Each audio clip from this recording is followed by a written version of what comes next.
क्या हुआ जब एक गरीब लड़की ने अपाहिज करोड़पति को एक रोटी के बदले चलना सिखाने का वादा किया? फिर दोस्तों, आगे कहानी में जो हुआ, इंसानियत रो पड़ी। साहब, अगर आप मुझे एक रोटी देंगे तो मैं आपको चलना सिखा सकती हूँ। अरे बेटी, तुम कैसी बातें कर रही हो? बड़े बड़े डॉक्टर मुझे ठीक नहीं कर सके तो तुम कैसे करोगी? अरे कोई देखो तो अब ये भिखारन करोड़पति को चलना सिखाएगी। सर, आप मुझे एक मौका देकर देखो, मैं आपको चलना सिखा दूंगी। ठीक है लकी, अगर तूने ऐसा कर दिया तो मैं तुझे 1 रोटी नहीं 1 करोड़ रुपया दूंगा। मंदिर की सीढ़ियों तक आती हुई गाड़ियों की लाइन, फूल मालाओं की दुकानों की आवाजें, भजन की धुन और बीच में एक व्हील चेयर जिसमें बैठा था अर्जुन, 32 साल का करोड़पति, पर दोनों पैरों से बेजान। डॉक्टर, अस्पताल, विदेश के स्पेशलिस्ट, सब पर करोड़ों खर्च हो चुके थे, लेकिन रिपोर्ट हर बार वही कहती थी, नर्व डैमेज परमानेंट है, रिकवरी की उम्मीद बहुत कम है। उसके लिए अब चलना एक याद बन चुका था, हकीकत नहीं। अर्जुन की मां ने हार नहीं मानी थी। जब डॉक्टर जवाब दे देते हैं तब लोग भगवान के दरवाजे पर आते हैं, यह कहते हुए वह उसे मंदिर घसीट लाई। अर्जुन अंदर से टूट चुका था, पर मां की आंखों में उम्मीद देखकर इनकार भी नहीं कर पाया। मंदिर के बाहर ड्राइवर ने व्हील चेयर उतारी। 2 लोग मिलकर उसे धक्का देते हुए सीढ़ियों के पास तक लाए। ऊपर चौखट पर तुलसी, घंटियां, अगरबत्ती की खुशबू और अंदर पूजा की तैयारी में लगा पंडित। मां सीधे पंडित के पास गई, फोल्डेड हैंड्स, आंखों में आंसू। पंडित जी, कोई ऐसी पूजा बताइए जिससे मेरे बेटे के पैरों में फिर से जान आ जाए, उसने भर्राई आवाज में कहा। पंडित ने शास्त्रों, अनुष्ठान और विशेष पूजा की बातें शुरू की। अमुक हवन, अमुक दान, इतने दिन का व्रत, वगैरह वगैरह। अर्जुन दूर से सुन रहा था और भीतर से चिढ़ भी रहा था। डॉक्टर नहीं कर पाए, ये क्या करेंगे? लेकिन मां के आंसुओं के आगे उसकी तर्क शक्ति हर बार हार जाती थी। उसी समय मंदिर के एक कोने में खड़ी लगभग 12 से 13 साल की एक दुबली पतली लड़की ये सब ध्यान से सुन रही थी। फटी पुरानी फ्रॉक, सूखे होंठ, लेकिन आंखों में अजीब सा आत्मविश्वास। वह रोज मंदिर के बाहर फूल, प्रसाद बेचने वाली बूढ़ी दादी के साथ बैठती थी, कभी कभी झाड़ू पोंछा भी कर देती। उसका नाम मीरा था। मीरा धीरे धीरे व्हील चेयर के पास आई, अर्जुन की तरफ देखा, फिर उसकी मां की तरफ। आवाज में मासूमियत थी, लेकिन टोन बिल्कुल सीरियस। साहब, अगर आप अनुमति दें तो मैं आपके पैरों को ठीक करने की कोशिश कर सकती हूं, उसने कहा। अर्जुन ने भौहें चढ़ाई, हल्की सी हंसी के साथ। तू तू डॉक्टर है क्या? मीरा ने सीधे उसकी आंखों में देखा। नहीं साहब, मैं वैद्य की पोती हूं। मेरे गांव में जड़ी बूटियों से बहुत से लोगों का इलाज हुआ है। 1 रोटी के बदले में मैं आपको चलना सिखाऊंगी। 1 रोटी? अर्जुन को लगा जैसे किसी ने उसकी सबसे बड़ी मजबूरी का मजाक उड़ा दिया हो। चेहरा सख्त हो गया। मेरी बीमारी से खेल रही है? इतने बड़े डॉक्टर नहीं कर पाए जो तू 1 रोटी में कर देगी? मीरा फिर भी नहीं डरी। मैं मजाक नहीं कर रही साहब, बस एक मौका मांग रही हूं, उसने शांत आवाज में कहा। मां ने बीच में आकर स्थिति संभालने की कोशिश की। बेटा, बच्ची है, दिल साफ है, शायद किसी ने सच में कुछ सिखाया हो। कोशिश करने में क्या बुराई है? जब सब कुछ ट्राई कर लिया तो एक ये भी सही, मां ने धीमे से कहा। अर्जुन ने मीरा को ऊपर से नीचे तक देखा, मन में क्रोध, अविश्वास और कहीं थोड़ी सी जिज्ञासा। क्या पता? ठीक है, उसने सख्त लहजे में कहा। 6 महीने अगर तुमने मेरे जज्बातों से खेला, समय बर्बाद किया, तो मैं तुम्हें ऐसा सबक सिखाऊंगा कि जिंदगी भर याद रखोगी। लेकिन अगर तुमने मुझे चलना सिखा दिया तो तुम्हारी जिंदगी में फिर कभी किसी चीज की कमी नहीं रहने दूंगा। मीरा की आंखों में हल्की चमक आई। 6 महीने बहुत हैं साहब, लेकिन आपको पूरा यकीन रखना होगा, साथ देना होगा, उसने कहा। उसकी मां ने तुरंत हां में सिर हिलाया। हम तैयार हैं। फिर मीरा ने अपनी कहानी सुनाई। वह एक ऐसे गांव से आती थी जो अपनी जड़ी बूटियों और देसी इलाज के लिए मशहूर था। वहां के वैद्य अस्पतालों से भी बुलाए जाते। कुछ बड़े शहरों के कैंसर अस्पतालों में भी उनकी बनाई औषधियां रखी जाती, ताकि भारी दवाओं के बिना भी मरीजों को सहारा मिल सके। मीरा के दादा, परदादा इसी विद्या में थे। वह बचपन से उनके साथ जंगलों में जड़ी बूटियां पहचानती, काढ़े बनाना सीखती, मालिश और वाटर थेरेपी देखती रही थी। बीमारी उसके लिए कोई मजाक नहीं, एक जिम्मेदारी थी। मीरा ने साफ कहा, आपको जल्दी रिजल्ट नहीं दिखेंगे साहब, लेकिन अगर आप 6 महीने तक मेरे बताए हुए तरीके अपनाएं, जड़ी बूटियां, पानी की थेरेपी और रोज की मसाज, तो मैं गारंटी लेती हूं कि आपके पैरों में कोशिश जरूर लौटेगी। चलना फिर आपका हौसला तय करेगा। अर्जुन ने पहली बार महसूस किया कि कोई उसे दया नहीं, डील की भाषा में बात कर रहा है। शर्त, समय, मेहनत, हिम्मत। उसने व्हीलचेयर की बाजू कसकर पकड़ी और हां कह दी। उस दिन मंदिर में हुई यह छोटी सी बातचीत एक अमीर आदमी की जिंदगी और एक गरीब बच्ची के भाग्य, दोनों की दिशा बदलने वाली थी।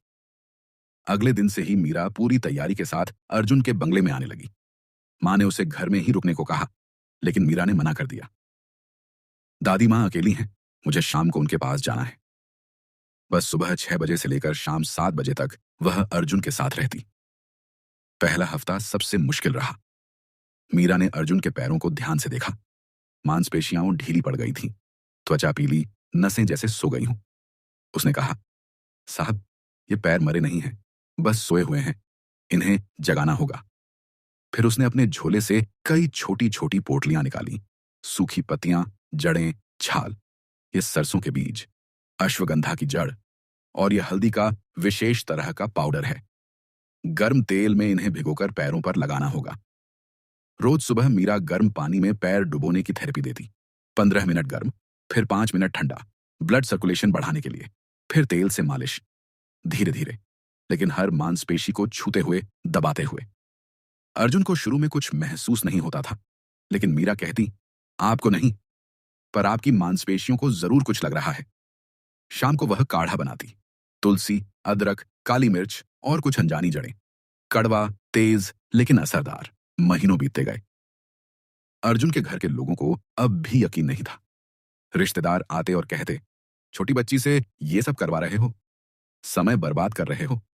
लेकिन मां ने पूरा साथ दिया। कोशिश तो कर लेने दो, वह कहती। 6ठे महीने के आखिरी हफ्ते की एक रात, करीब 2 बजे, घर में सन्नाटा था। मां मंदिर गई हुई थी किसी पूजा में। नौकर चाकर भी छुट्टी पर थे। अर्जुन को अचानक जोर की प्यास लगी। पास में पानी की बोतल नहीं थी। उसने घंटी बजाई, लेकिन कोई नहीं आया। फिर सोचा, व्हीलचेयर तक तो खुद पहुंच सकता हूं। वह बिस्तर से उठने की कोशिश करने लगा, लेकिन संतुलन बिगड़ गया और धड़ाम से नीचे गिर पड़ा। फर्श पर गिरा। अर्जुन चीखा, कोई है, हेल्प! लेकिन आवाज दीवारों में ही गूंजती रही। दर्द नहीं था, क्योंकि पैरों में महसूस ही नहीं होता था, लेकिन बेबसी थी। उसने फिर चीखा, रोया, गुस्सा किया, फिर खुद को संभालने की कोशिश की। हाथों से फर्श को पकड़ा, धीरे धीरे खुद को खींचा, और तभी उसकी नजर पैरों पर गई। पैर की उंगलियां हल्की सी हिल रही थी।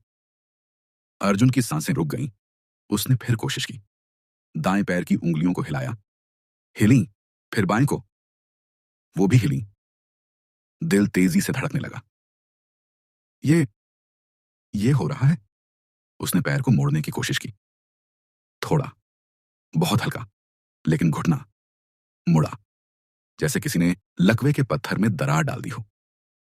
आधे घंटे की मशक्कत के बाद अर्जुन ने खुद को व्हीलचेयर तक खींचकर उस पर बिठा लिया। पूरा शरीर पसीने से लथपथ था, लेकिन चेहरे पर पहली बार उम्मीद की मुस्कान थी। मेरे पैर हिल रहे हैं। वह रो पड़ा। खुशी के आंसू, विश्वास के आंसू। अगली सुबह जब मां और मीरा आए, अर्जुन ने दोनों को बुलाया।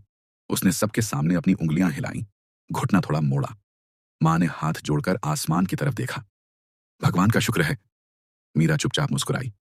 साहब, यह तो शुरुआत है, अब असली काम बाकी है। खड़ा होना, कदम रखना। अर्जुन ने उसके हाथ पकड़कर धन्यवाद कहा। तुमने झूठ नहीं बोला था मीरा। 6 महीने और मेरे पैरों में जान लौट रही है। तुम चमत्कार हो। मीरा ने कहा, चमत्कार नहीं साहब, मेहनत है और विश्वास है। लेकिन मीरा जानती थी, अब असली टेस्ट बाकी था। खड़ा होना तो शुरुआत थी, चलना असली जीत थी। उसने मां के साथ एक योजना बनाई, एक नाटक, जो अर्जुन को व्हीलचेयर छोड़कर खड़े होने पर मजबूर कर दे। क्योंकि कभी कभी शरीर नहीं, मन ही सबसे बड़ी बाधा होता है। और वह योजना अब अमल में आने वाली थी, अगले ही दिन। अगले दिन सुबह घर में जानबूझकर थोड़ी हलचल कम रखी गई। माँ ने मीरा से कहा, आज वही करना है जो प्लान किया था। मीरा समझ गई, आज अर्जुन के शरीर से ज्यादा उसके दिमाग को झटका देना था, ताकि वह खुद भूल जाए कि वह चल नहीं सकता। अर्जुन अपने कमरे में था, व्हील चेयर पर बैठा, पैरों की उंगलियां बार बार हिलाकर देख रहा था। हर बार हल्की हरकत देखकर उसके चेहरे पर उम्मीद की चमक आ जाती। तभी अचानक बाहर कॉरिडोर में तेज आवाज आई, जैसे कोई चीज गिरने की, और फिर मीरा की घबराई हुई चीख, साहब, दादी अम्मा सीढ़ियों से गिर गईं, जल्दी आइए। आवाज इतनी वास्तविक, इतनी घबराई हुई थी कि अर्जुन के दिमाग ने बिना सोचे सिर्फ एक बात महसूस की, मां खतरे में है। उसने रिफ्लेक्स में व्हील चेयर के हत्थे पकड़े खुद को आगे धकेलने की कोशिश की, लेकिन फिर झटके से रुका। व्हील चेयर तक पहुंचने में देर हो जाएगी। अंदर कहीं बहुत गहरे से एक आवाज आई, उठो। उसने दोनों हाथ बेड के किनारे पर रखा, पैरों को जमीन पर टिका दिया और पूरा जोर लगाकर खुद को ऊपर धकेला। पहले झटके में उसका शरीर 1 सेकंड के लिए कांपा, लेकिन गिरा नहीं। घुटनों में हल्की सी ताकत महसूस हुई। दीवार का सहारा लिया। मां उसके मुंह से निकला और वह एक एक कदम खिसकाने लगा। पहले दाएं पैर को कुछ इंच आगे, फिर बाएं को। रेलिंग पकड़े, लड़खड़ाते हुए, लेकिन चलते हुए। सीढ़ियों के पास पहुंचते ही उसने देखा, नीचे मां बैठी हैं, बिल्कुल ठीक, बस थोड़ा सा ड्रामा करती हुई। मीरा उनके पास खड़ी चिंतित सी एक्टिंग कर रही थी, लेकिन दोनों की आंखें अर्जुन पर टिक गईं, जो ऊपर से रेलिंग पकड़े सीढ़ियों पर खड़ा था।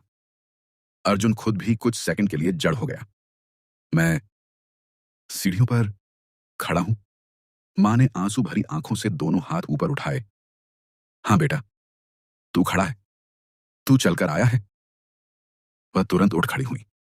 असल में उन्हें कुछ हुआ ही नहीं था और सीढ़ियों की तरफ दौड़ी। अर्जुन ने नीचे उतरने की कोशिश की। पहला स्टेप, फिर दूसरा। हर कदम के साथ उसका डर थोड़ा कम, विश्वास थोड़ा ज्यादा होता गया। मां ने नीचे से हाथ फैलाए। आजा बेटा, गिरा तो मैं पकड़ लूंगी। मीरा नीचे खड़ी, आंखों में चमक, हाथ जोड़कर प्रार्थना करती हुई। कुछ ही क्षण बाद अर्जुन आखिरी स्टेप पार करके जमीन पर था। उसने मां को कसकर गले लगा लिया। दोनों फूट फूट कर रो पड़े। अर्जुन बार बार कह रहा था, मैं चल रहा हूं मां, मैं सच में चल रहा हूं। मीरा ने मुस्कुराकर कहा, मैंने तो पहले ही कहा था साहब, एक रोटी के बदले आपको चलना सिखाऊंगी। अब रोटी नहीं, पूरी जिंदगी की जिम्मेदारी आपकी है। अर्जुन ने पलटकर उसकी तरफ देखा, आंखों में कृतज्ञता और सम्मान। तूने मेरा शरीर नहीं, मेरी उम्मीद को जिंदा किया है मीरा। आज से तू सिर्फ हमारी मेहमान नहीं, हमारी बेटी है। तेरी पढ़ाई, तेरे गांव, तेरी दादी, सबकी जिम्मेदारी मेरी। उसने वही फैसला किया। मीरा के गांव के वैद्यों के लिए एक बड़ा आयुर्वेदिक रिसर्च सेंटर बनेगा। गांव की जड़ी बूटी, देसी इलाज को सही प्लेटफॉर्म मिलेगा। मीरा को शहर के सबसे अच्छे स्कूल में दाखिला, फिर मेडिकल या आयुर्वेद कॉलेज, जो भी वह चुने। कुछ महीनों बाद उसी मंदिर की सीढ़ियों पर अर्जुन बिना सहारे के चलता नजर आया, मां के साथ, और उनके बीच साथ चलती छोटी सी मीरा, अब साफ सुथरे कपड़ों में, कंधे पर स्कूल बैग टांगे। लोगों ने जब पूछा, ये कौन है, तो अर्जुन मुस्कुराकर कहता, जिसने एक रोटी के बदले मुझे जिंदगी वापस दी। कभी कभी बड़े बड़े अस्पताल जिस उम्मीद को खत्म कर देते हैं, उसे किसी छोटे से दिल की सच्ची नीयत और लगातार मेहनत फिर से जिंदा कर देती है। कमेंट में लिखो, एक मौका एक जिंदगी बदल सकता है। और चैनल को सब्सक्राइब करना मत भूलना, क्योंकि हर हफ्ते हम लाएंगे ऐसी ही कहानियां जो तुम्हें अपने में विश्वास करना सिखाएं। धन्यवाद।